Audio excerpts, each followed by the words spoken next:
And then you got to sit through one of these every show to get to what you want to see.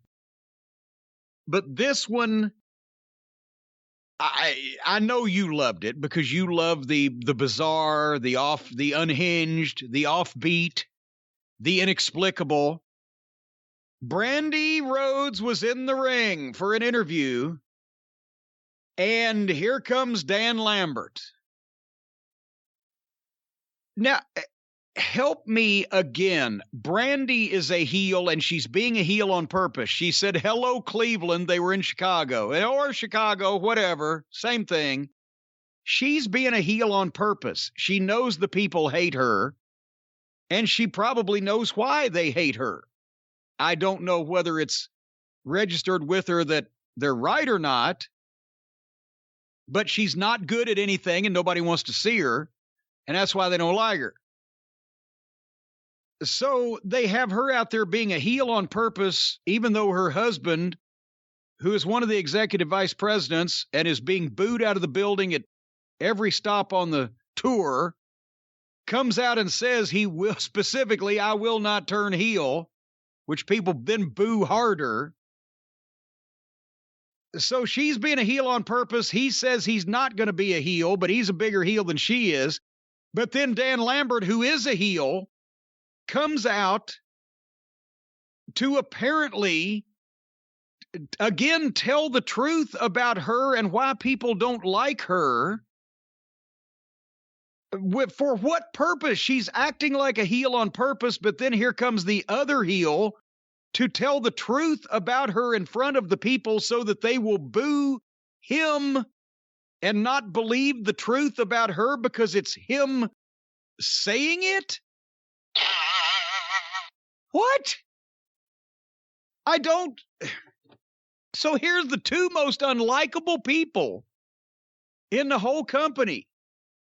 And I'm not saying that personally. Lambert's a nice guy in person. I met Brandi once briefly.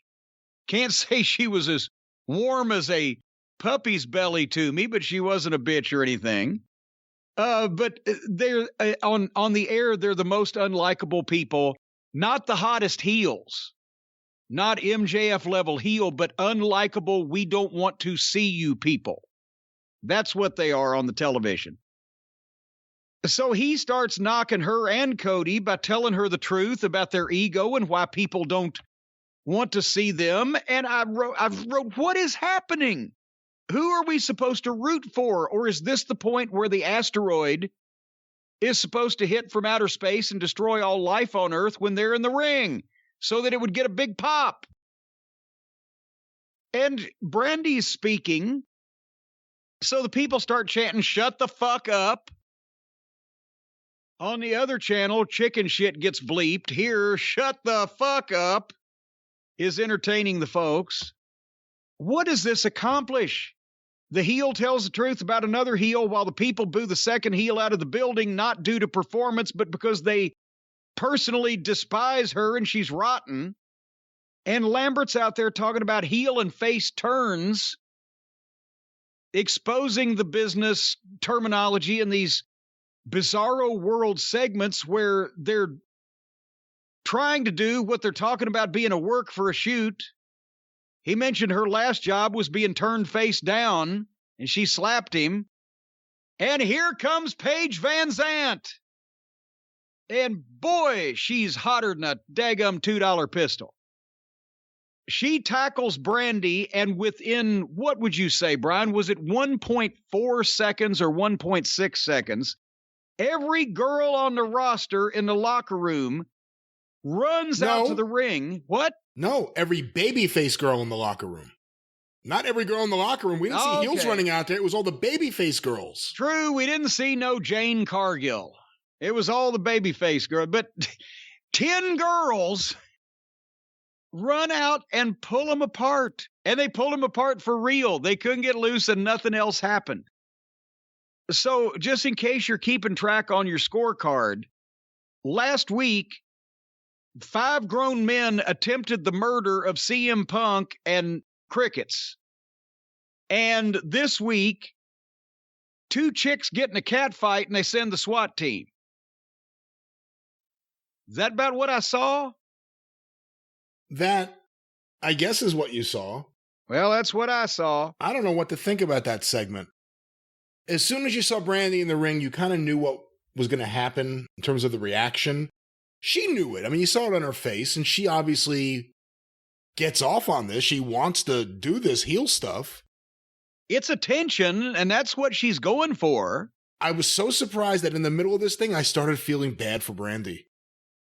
When she's standing there, almost glassy-eyed, as Lambert's hitting her with one thing after another, and she's just standing there staring at him say that, I started to really feel bad for her. I'm like, man, they've gotten to the point where they're telling people just go out there and say whatever you want about the Rhodes family. Yeah. And they just do it. You know, you see a lot of people say it. Name a more attractive woman that you want to see less than Brandi Rhodes. And it just, these things randomly pop up. You got to remember some of the dynamics that are always consistent, including Brandi Rhodes is not afraid of anybody, man or woman, and she's ready to fight even cage fighters. Like, she's just ready to go. Scorpio Sky, you didn't bring up Scorpio Sky and Ethan Page. Ethan Page at least looks like a badass. Scorpio Sky is so goofy and so silly that he takes anything Dan Lambert does down several notches. I don't know what neighborhood you come from when Ethan Page looks like a badass. Ethan Page looks like a male model on the cover of Blue Boy magazine. He looks like he has some size and some muscle mass to him. He's got some size and some muscle. Most of it's between his ears, but he doesn't look like a badass. He's a black belt, I believe. So, I mean, he can handle himself. Scorpio Sky just comes out there and acts like a silly guy. And Lambert, of course, is involved in another thing later in the show that establishes him as a heel. So now we have Brandi comes out there acting like a heel. All the baby faces save her. Lambert comes out there, becomes the de facto baby face because he's attacking Brandi, and then he goes back to being a heel later in the show. And what is this building to? Is this whole thing, do you mean to tell me that after the early Lambert segments, they actually were able to get Paige Van Zandt to agree that she'll work a match, and they're going to do the match with her and Brandi? That's going to be how you use Paige Van Zandt? No, I'm hoping not. I mean, things just start and stop all the time with it. They can't. That's true. That's true. The idea of Paige Van Zandt agreeing to do a pro wrestling match, and it, two things. Number one, not being on pay-per-view, and number two, being against Brandi Rhodes would be financial malfeasance. Malfeasances. Might as well just ball the money up and throw it out the window. Where was her husband? Once again, a group of men come to the ring to confront his wife.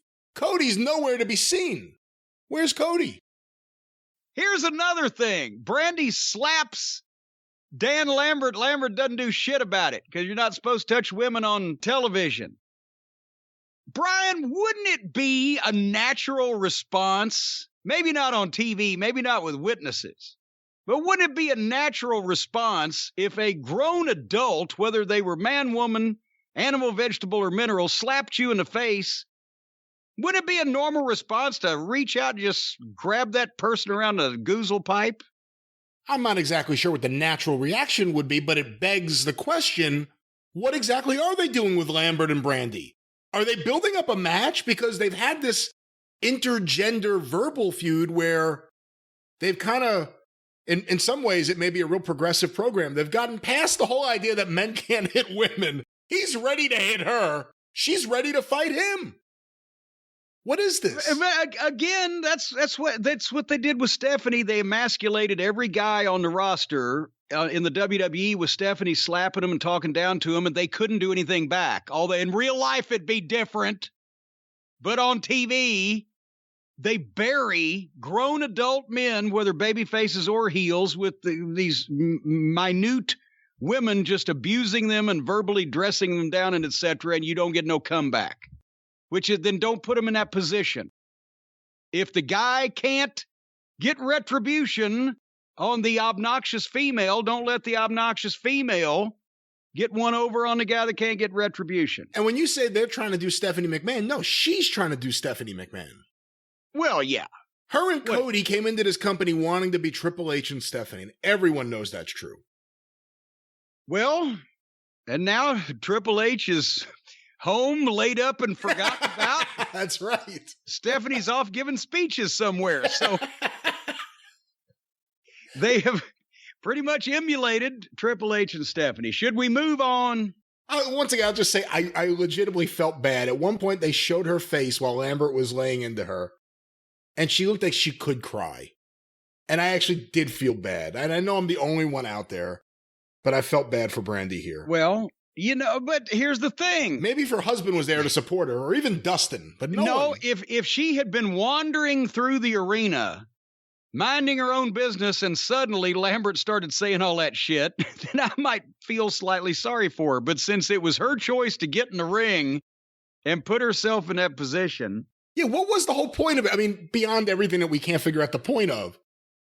She's in the ring with a mic just to talk. And then Lambert all of a sudden just has a mic to come out there and confront her. Like, what? Well, yeah, there was never any point to what she was doing in the ring otherwise than to draw the heel out to do their prearranged material and the skit that they had practiced. That's another thing. The booker of the year is too green and inexperienced to actually give cover reasons to people for the things that they're doing when something else happens, or for the things that they're about to say, or for the things they're in the process, or why they're there.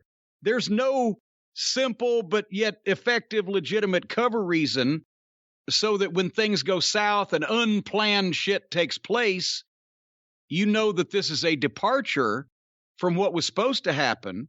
That's why it's supposed to register with you. Oh, the shit, this wasn't supposed to happen. This guy's come out and said some shit, and they've just gone off the format.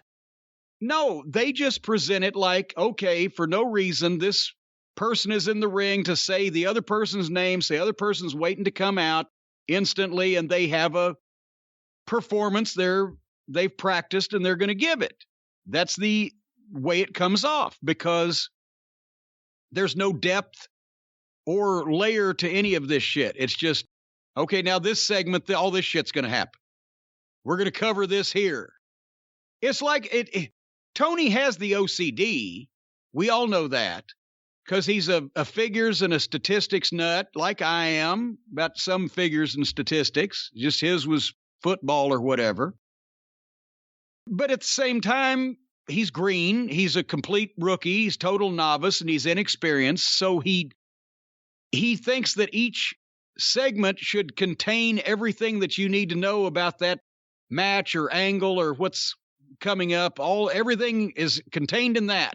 And then we're going to start the whole show over again after the commercial break. And that's the way it always happens. And there's no cover reason for any of these things to take place that would indicate when something goes differently that they're going off the format or off the script and into business for themselves, because you never knew what they were doing out there to begin with in the first place. There was no motivation for them to be there otherwise than to perform this prearranged bullshit they're about to do. How much do you want to bet they're going to do Brandi Rhodes versus Paige Van Zandt? Again, I mean, I can't bet. I wouldn't bet against it. I think it would be insane. If she's going to do something. Look, she's been wrestling matches on YouTube. We've seen reports. We just don't watch. We know that she's always said she wanted to do more in wrestling. She wasn't retired. She didn't see herself the way everyone else did. She likes being a heel. And you're talking about Brandi now, not Paige Van Zandt. I'm talking about Brandi. Yes. Like, she's not going away quietly like a Shane McMahon. Or Shane's Last Stand, I guess we can call the Royal Rumble now. Shane's Last Stand, the Royal Rumble 2022. But it's a shame, because they have girls. Thunder Rosa not only has an MMA background, but is a tremendous worker and would be great to do something with Paige, because Paige Van Zandt's going to be greener than a pepper tree. And they're going to have to protect her. She's going to look as bad as Rousey did in the Rumble. And it should be a babyface, not Brandi, right? Yes, because Paige Van Zandt, that, condescending bitch that's been following Lambert and his group around. So naturally it should be, or if they just turned Serena Deeb heel, but Serena would have a good match with Paige, because she could lead Paige Van Zandt and just call stuff that she was comfortable with and get her through it, and she'd look like $1 million. But Thunder Rosa could do the same thing equally, and she's a babyface. But and then if, I'm just, don't give a Paige Van Zandt, who is going to be green and limited, one of the single worst performers on the female roster short of Riho herself. We're going to find out her and Brandi, Paige and Brandi are at the fucking QT gym rehearsing their match for next year. Oh, boy. But you know what's going to happen. Don't worry. Brandi will get hurt and Red Velvet will just jump in. Hey, Red Velvet might be better. She's got fire. That might be a better match as long as Paige just watches out for that fucking standing moonsault. Anyway,